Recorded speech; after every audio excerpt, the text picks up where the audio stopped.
In this video, we're going to show you how to install a complete HVAC system, condenser, furnace, coil, everything from start to finish. This equipment is made by Blue Ridge and it is beautiful, very easy to install. And check out how nasty this old system was. I was really excited to replace this, but the awesomest part about this install is that the homeowner does not know that it's completely free. So make sure and watch till the end when we reveal that to the customer and get their reaction. Let's get right into it.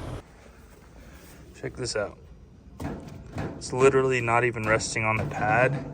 It's being hung by the refrigerant lines. Not even insulated. We're gonna make sure all of this is done properly. We're gonna move this. Definitely one of the most ghetto installs I've ever seen. All right, so this is our furnace that we're working with. This furnace doesn't look terrible, but it really wasn't installed well. You can see there's no filter rack here, so the filtration is very much lacking, but we're gonna add a filter rack here, and that's going to make a huge difference. And then all of this is going to get replaced here. So first and foremost, we want to make sure that the power is turned off for the gas furnace so that we can disconnect all of this safely. So we're just gonna go over here to the breaker box, make sure that's shut off. We can then use a hot pen to verify that there's no power here. So we're gonna disconnect the electrical, the gas. Obviously with that, we're just gonna make sure it's shut off here, and then we can disconnect it. And then we're just gonna disconnect all the ductwork, slide this out. And with the PVC, it's actually quite easy. All we're gonna do is cut this somewhere here, and then we'll put couplers in and reattach it to the new furnace. Meanwhile, I'm gonna go outside and get the system pumped down. That way we can disconnect these lines and get this all pulled. All right, so I got the gutter removed. I have a good friend here in Salt Lake that's gonna come out and hug this on the wall, make that look really nice. So we got that removed for the time being. Okay, so since this unit is still live, it was just poorly installed. We are actually going to leave power to this. We're gonna give power to the unit and pump all the refrigerant into this unit so we can then set it aside and recover that refrigerant later. So for starters, we're gonna remove this panel here. And for that, this is my tool of choice. These are Malco bits.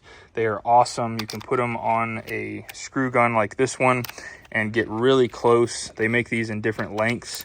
And the beauty of this is you can pop this off and reverse it if you want a 1/4 inch. And then as you can see, this is a 5/16. So we're gonna pop this back off, flip it, and then we can remove these screws. If you're curious where to find this, you can find it down in our Amazon store. Simply go to the video description right here, click my favorite HVAC tools, and you can find this as well as all of my other favorite HVAC tools there. This is so ghetto that I can't even get the panel off without sliding it up this way. It's that tight. Crazy. So the new system is going to be way easier to use, and really excited to get this all fixed up. So next what we're going to do is remove these two caps on your system. You more than likely will see these caps. These are called king valves, and they isolate the refrigerant and keep the refrigerant in the unit when it first comes from the factory. So we're going to use the compressor to pull the refrigerant in, and we're going to lock it all in by means of these. So let's remove these caps first of all. Okay, so now that we have the caps removed, we're going to use this service tool to close off the high side. That's going to be your small, typically 3/8 line here. So we're just going to put our tool in here, and we're going to make sure that this Allen key is all the way down. So we're going to go clockwise, run it down until it seats, and then we'll show you what to do. So next what we're going to do is get this one about halfway tightened to where it's not fully closed, but it's going to allow just enough refrigerant to be pulled into this line. And then once we're measuring 0 right here, we're going to lock it in and fully seat this suction port. This is just going to minimize how much time you're having to spend sitting here cranking this while getting the unit to run. So next we're going to hook up our gauges right here. All we have to do is hook up the low side gauge on this port right here, and this will tell us when all of the refrigerant is pushed into this unit. All right, so we got our gauges here. These are low loss fittings. If you haven't seen them, I highly recommend getting a set of low loss hoses with a manifold. This is a NAVAC analog gauges here. These work really well. But as you can see, when we connect these, we'll get a very minimal amount of refrigerant loss. I highly recommend these. Some prefer to use ball valves, but I like the low loss fittings. So we didn't lose any refrigerant there, and pretty much the same when we go to remove this. So we see our pressure here. Next, what we're going to do is manually override the system and tell the system to come on. And the way that we're going to do that is by pushing in the contactor right here. Now, obviously, keep in mind, since this is live, you want to make sure that you're not getting around this with your hands. So use an insulated screwdriver to push that in. And as soon as we do that, we'll see this unit come on and we'll watch our pressures drop. So I'm just going to use this right here. And we're just going to push this contactor in. And our unit just came on, compressor kicked on, and we can see our pressures dropping pretty rapidly. And once we get close to zero, we're going to take this service tool and we're just going to tighten this up all the way. Okay, so as you can see, when we hold this in, there's a pressure relief inside the compressor that does not allow us to pump down. So unfortunately, we're not going to be able to pump the refrigerant into this unit. I'm going to have to get my recovery system out and recover this refrigerant, which is a good opportunity to show you how that works. So we're going to reopen that liquid line cap that we tightened. We'll just reopen these, and we're going to get our recovery system set up here and show you how to pump this into a recovery tank. All right, so we have our red hose and our blue hose connected. Both of these ports are open with our service tool. We're going to open up both of the manifold knobs here, make sure these are good and tight. And this is just going into a recovery tank, so I'm not really worried about burping the system. So then our yellow hose goes from the middle port on the manifold to the in on our recovery tank, or machine rather, and the out, we have an auxiliary hose going to the liquid port on our recovery tank. So we're going to open up this guy, power it up, and we'll watch our pressures drop here as it compresses it and puts it into this tank.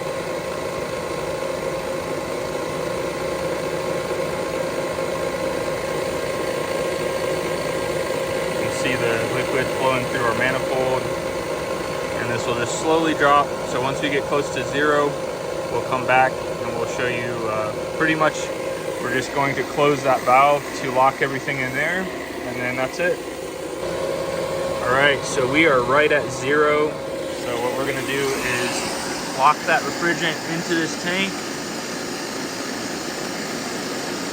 and that's it. Set it down, and we are good to disconnect the lines. We can cut the lines. We can now pull power from here and disconnect the electrical and get everything set up with a new system. All right, little progress report here. So we got our gas, electrical, venting, condensate line, and we're just about to get the refrigerant pipes cut here. The return and supply have been disconnected, so we'll just slide this out once we get our refrigerant lines removed. And then we'll be able to start fresh with our new system. All right, so we got our copper lines cut here, got our communication wires off, and we're about to take off the main voltage wires here. Just want to take our hot pen, make sure there's nothing live here.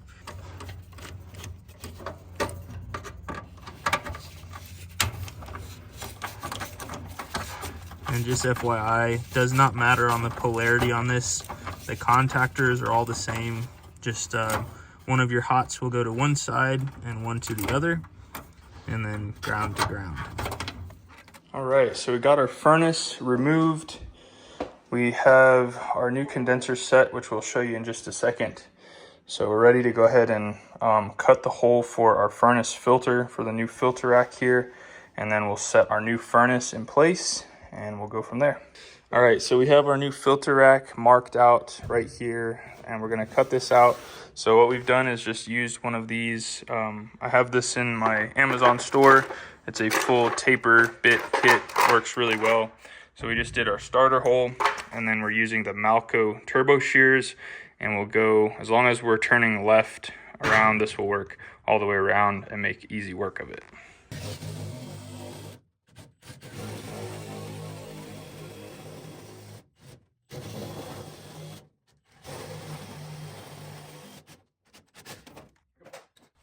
So this will mount just like that. And we have a door here where we can open it and replace our filter. And it's as easy as that. So we'll go ahead and drop this down into the where the furnace goes, and then we'll permanently mount these. All right, so here's where we're at out here. We got our pad leveled. This is a really heavy duty pad, so I opted to just leave this. And then later on, they're gonna come and fill this in with gravel back here just to make it nice and looking nice, but everything is really sturdy and level. And we just have the unit on the outside edge here, so we still have access to our line set, so we can make our connections there and hook up our electrical. All right, so we're replacing the disconnect here, and I just wanted to show you what it looks like. It's basically just a piece of Romex coming through the exterior wall here with a fitting, so it makes sure that nothing rubs up against the you know, the sharp edge on this box. So we're just gonna fasten this to the wall, and then we'll put our whip right here and make all of our connections there. All right, so we got our brand new box put in with our surge protector, and what this is going to do is protect the components in here. If there's an electrical surge or a lightning storm, this is going to act as a sacrificial device. And as you can see, if it's powered on, if there's a green light, you know this is good. And if there's no light, you actually have to replace this, and it has effectively protected your equipment. Now I wanted to show you how this is wired. So instead of putting one wire from the surge protector and one wire for your line side on your disconnect, you don't want to double lug because that will create more heat. So what we're going to do is we're going to do a pigtail. So we're going to use this line, we're going to wire knot all three of these together, and then we'll just have one attachment point. As you can see, that's what we did here, and that's going to be much superior. So here's all the old stuff. This is the old coil. As you can see, the top doesn't look terrible. There was some rusting going on down there at the bottom. But as you can see, there was a lot of junk in the apex of the filter. Not terrible, but it could definitely be filtered and sealed a lot better. Check out the furnace though, super dirty. This is on the supply side, so lots of junk and nastiness. So even though that coil didn't look terrible, this looked really bad. That's just caked up with grime and stuff. So really excited to get their new system all installed. All right, so we got a new thermostat wire put in. The other one was crumpled up and it had some kinks and frays, so I was worried about it creating a short. So we just went ahead and replaced that. Very simple here. We just run it through there and attach to these this yellow and black wire that's for our signal, and that's pretty much it. Just doesn't matter on the polarity on these two, and then ground there. So we can go ahead and put our cover in. Next, we'll focus on our refrigerant lines. Okay, so for our refrigerant lines, I have this cut right here. So my plan is to put a coupler right here. If you don't have any specialty tools, no problem. You can just get a coupler that's the same size. This is 3/4. So we're gonna come straight down. We're gonna do a 90 over and then a 90 in. And you can obviously just use fittings if you wanted to do that. For this segment, I think I'll use my pipe bender since I have that available. But if you don't have a pipe bender, no problem. You could just do a straight piece right here, 90 over, straight piece there, 90 over, and a straight piece there. You have a few more joints, but Stay Bright 8 is great, and I've never had a single issue with leakage, so I wouldn't worry at all on doing that.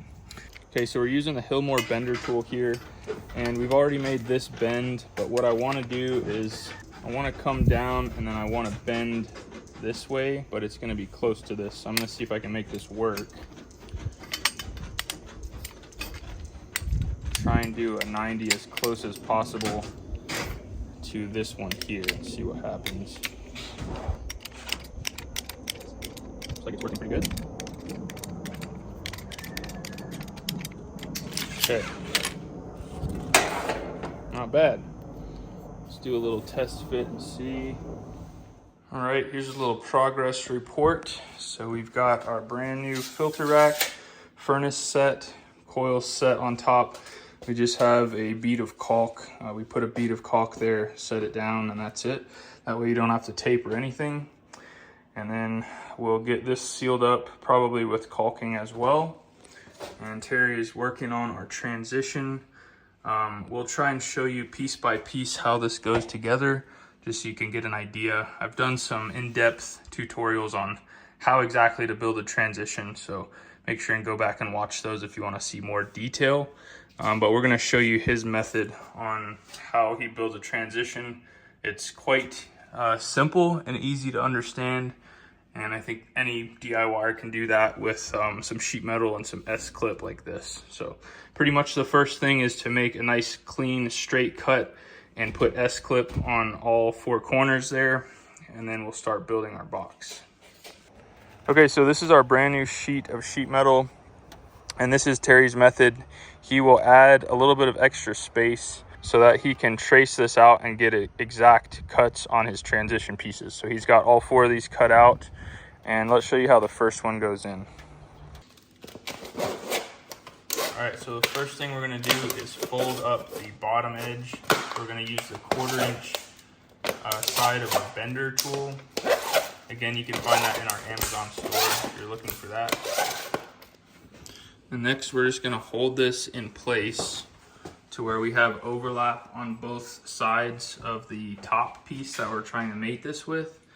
And we're gonna come in and mark this on the inside. So we're just gonna make a mark there, mark at the top. And this will allow us to get precision markings and cuts, and we don't have to do a ton of measuring. So next we'll just make our lines from the markings on the inside. So I draw the line, and then usually you can line it up right here to the inch side. Yeah, and if you line it up right, and draw your other line, and usually that's your inch. Cool, so that's gonna be flapped over, and that's going to accept the S-clip for the next piece, as you'll see.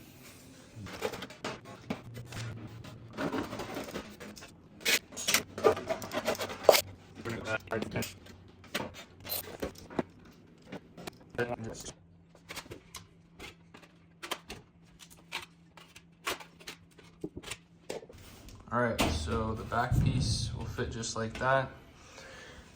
And then it will allow for us to put 2 pieces of this same S that will accept these 2 side pieces. And we'll just do the same thing until we have all 4 sides, and it's as easy as that. So we'll come back after a couple of the sides are in and show you where we're at. All right, so I'm gonna go ahead and weld this, since this, when it's in place, is gonna be vertical. I want to keep any extra solder from going down into this pipe. So I'm just gonna go ahead and do this. Now, one thing to keep in mind is if you have it tilted down this way, your solder will actually come out of this side, which you don't want. So have it slightly tilted, but not completely vertical, obviously. We're gonna heat it up, and then we're gonna start feeding our solder in on this side, and then we're gonna go over to the other side. And this is just a regular propane torch, nothing special.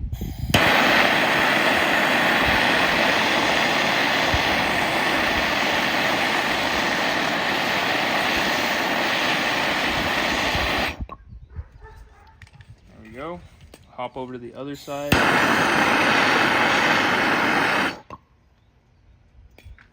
Just like that. That's it.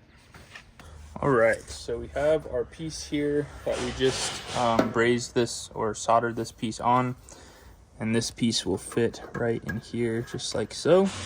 So a part of using Stay Bright 8 is using Flux, this is called Stay Clean by Harris. And this whole kit is specifically designed for HVAC refrigerant lines. This is not plumbing solder. It's specifically engineered for this. So we're simply going to go through and put a little layer of flux on. And then when we slide these pipes in, you'll notice that a lot of that will just push through, and we'll have a little bit of excess that we can slide off with our finger. So we'll slide this on, and you can see right there, all of this is just excess, so we'll take that off. And then we'll slide this guy on.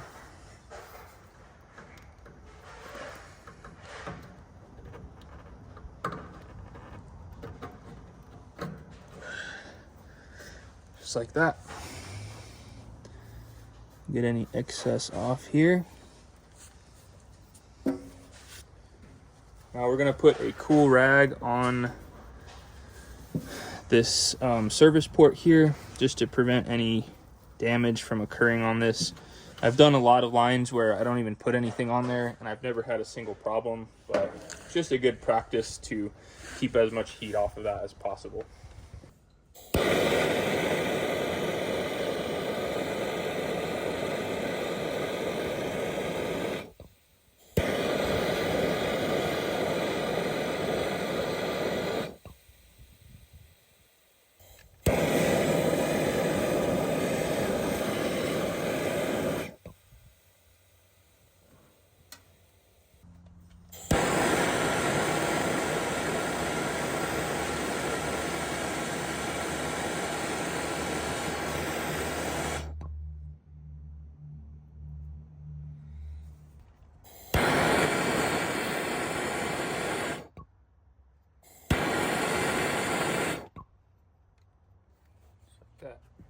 So now we're just going to take our rag here and we're just going to wipe off this joint really good.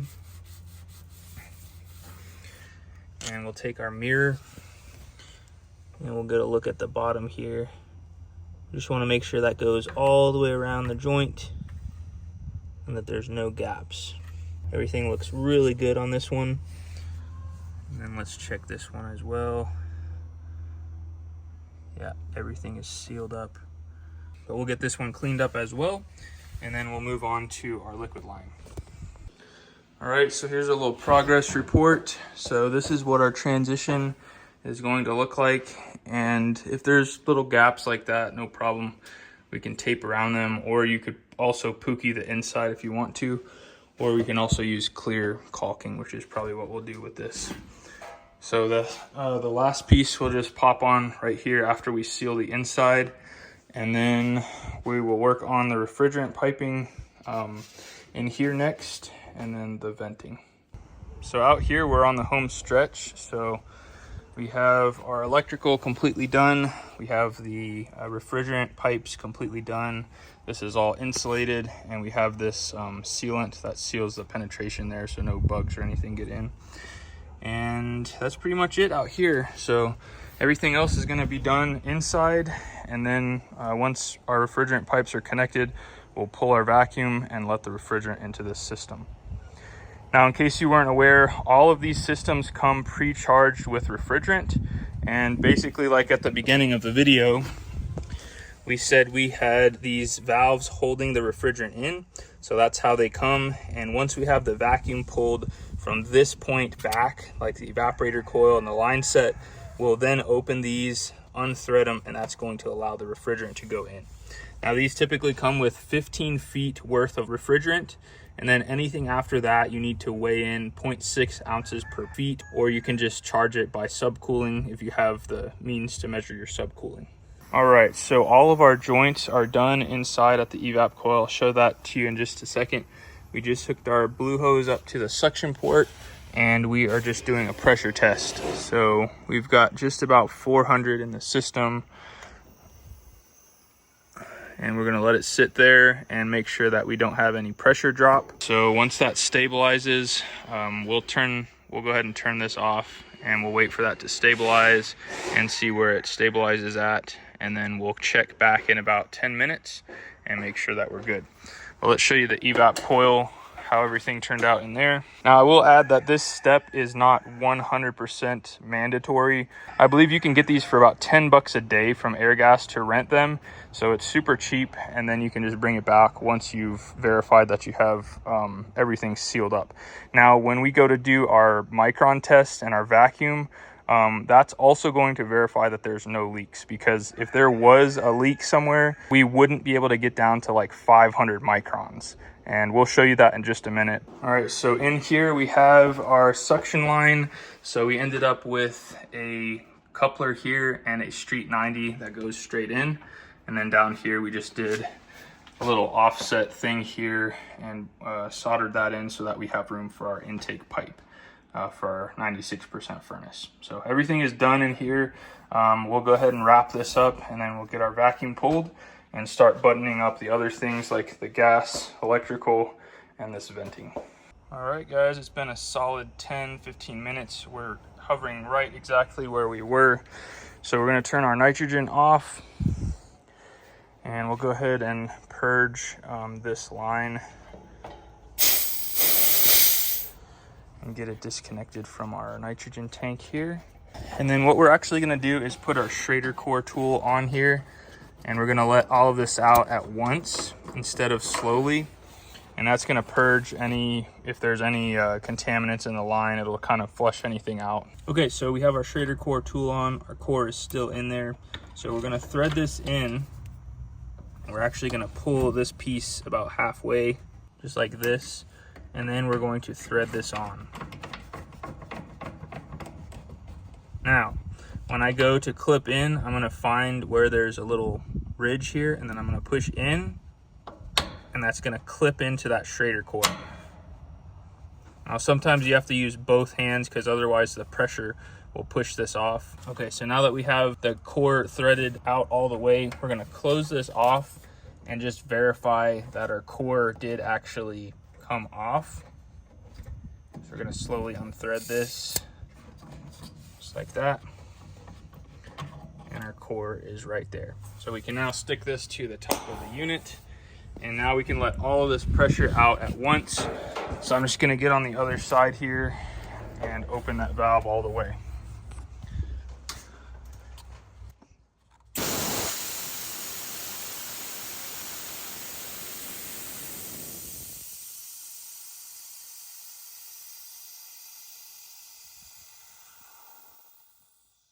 There we go. So that did a nice little purge there. Now what we're gonna do is use our True Blue hose kit. So this end's gonna go on our vacuum pump. This is a Navac battery powered, I think it's a 3 CFM pump. And then we're just gonna do a one hose setup. So this end will go on that Schrader core tool, and we can pull down typically in about 10 or 15 minutes. All right, so we've got our hose hooked up, and then we have our micron gauge hooked up with an isolator valve to the liquid side. That's the farthest away point, so we're gonna get down to 500 microns, and we know that that's gonna be a reliable source to locate that. So I'll go ahead and turn this on. Give that a few minutes, and then we'll give it a few seconds, and then we'll open both of these up. That one's already open. And you'll notice the pitch change when I open this up. This is closed right now. You see the pitch change there. And pretty quickly we should see our micron start to drop on the gauge there. All right, so it's been about 10 minutes. We are at 492. I put a brand new seal in this ball valve fitting, and I think it wasn't depressing the core quite enough. So I had it running for probably 5 minutes before I realized nothing was registering, and I swapped over to this field piece gauge. So as you can see, we're hovering right around 500. We're just dropping slowly, but as long as we get below 500 and we isolate and it stays there, we will be golden. So we'll give that a few more minutes here, and then we'll do our decay test, and then we'll let the refrigerant into the system. All right, so we're down to 350 microns. We're still dropping. We're gonna go ahead and isolate here. We're well below 500, so as long as we stay under 500, we will be golden. So we're at 330. We're gonna shut this down. We're gonna give it 5 minutes. We'll come back, make sure that we're below 500, and then we can let the refrigerant in. All right, so it's been 5 minutes. We're at 305. So we've gone up just a little bit. It's going up just a smidge, but we're well below 500. So we are golden to go ahead and let the refrigerant in. So what we're gonna do first of all is isolate this to make sure that nothing gets into our micron gauge. And then we're just gonna open both of these lines all the way up.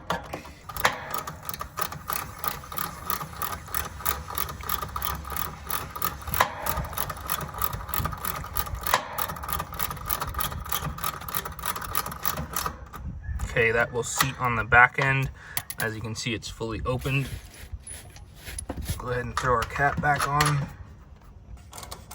All right, let's get our suction side opened up here.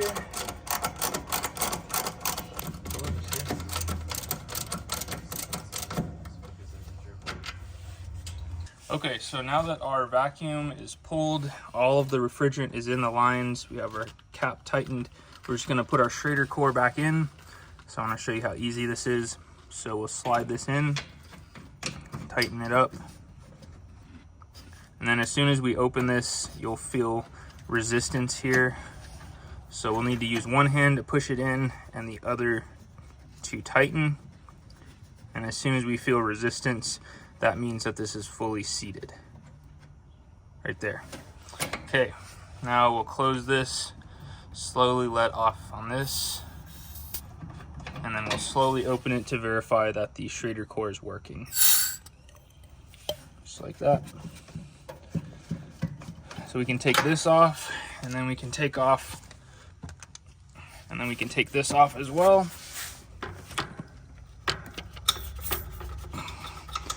And we're ready to put our gauges on and fire this system up. All right, so a little update here. We got our gas completely done. As you can see back there, we have a drip leg for the gas already. So we just have hard pipe right up to that joint there. Our electrical is in, filter rack is in. The thermostat wiring is reattached. So basically for the thermostat, we have W, C, R, G, and Y. Those are all coming from the thermostat to their respective locations. White for W, blue for common, red for R, green for G, and yellow for Y. Now you'll notice these two right here just have the two wires. These are the two that go to the condenser. One of them goes to Y and one goes to C. So that's finished up. So we can go ahead and put our bottom cover in and our top cover as well. Everything is done here. Our exhaust venting is finished up. We have the exhaust side all glued. The intake, I usually leave it unglued in case we ever have to get to this coil. We can take those off pretty easily. And then of course our transition is buttoned up and looks real nice. So we're working on the condensate drain right now, and I believe that's the last thing we got to do. All right, ladies and gentlemen, we just got this unit turned on. So the fan kicked on beautifully. We're gonna go outside and turn the condenser on. All right, moment of truth here. Take off my little mount here. And we'll plug this in and see what we got.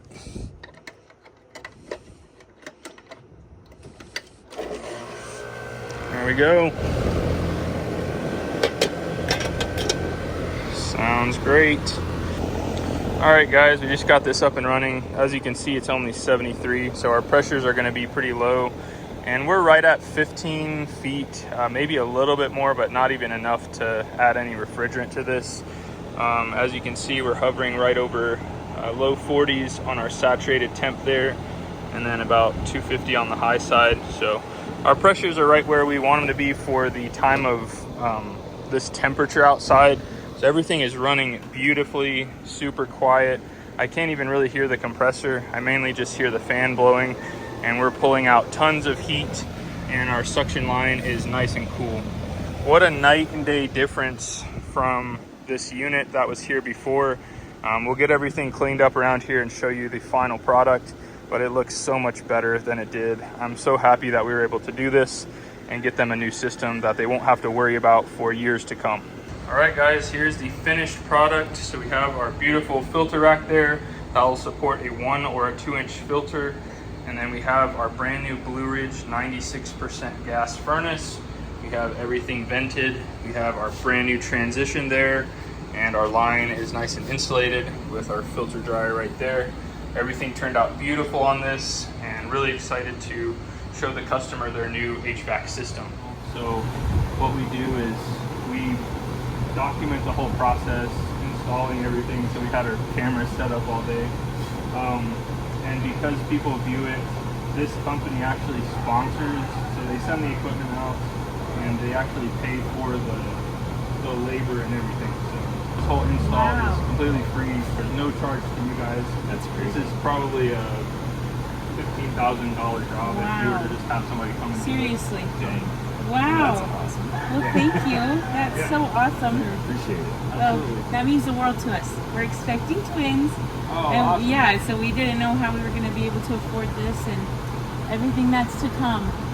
But this is so exciting. Thank you. Yeah, it's one less thing you guys have to worry about. So, and Thank this you. is a full 10-year warranty. So if anything happens within that 10 years, it's all covered. So Wow. That's Yeah. awesome. You That's have an amazing. well, guys, I hope you enjoyed this video and found it informative. If you're looking to replace your HVAC system, Alpine Home Air has everything figured out. Their equipment is affordable, quality, and as you just saw, it was very easy to install. Now, if you want to see some more charity giveaways, check out this playlist right here, and I'm sure you'll enjoy those as well. Until next time, you guys be safe. Later.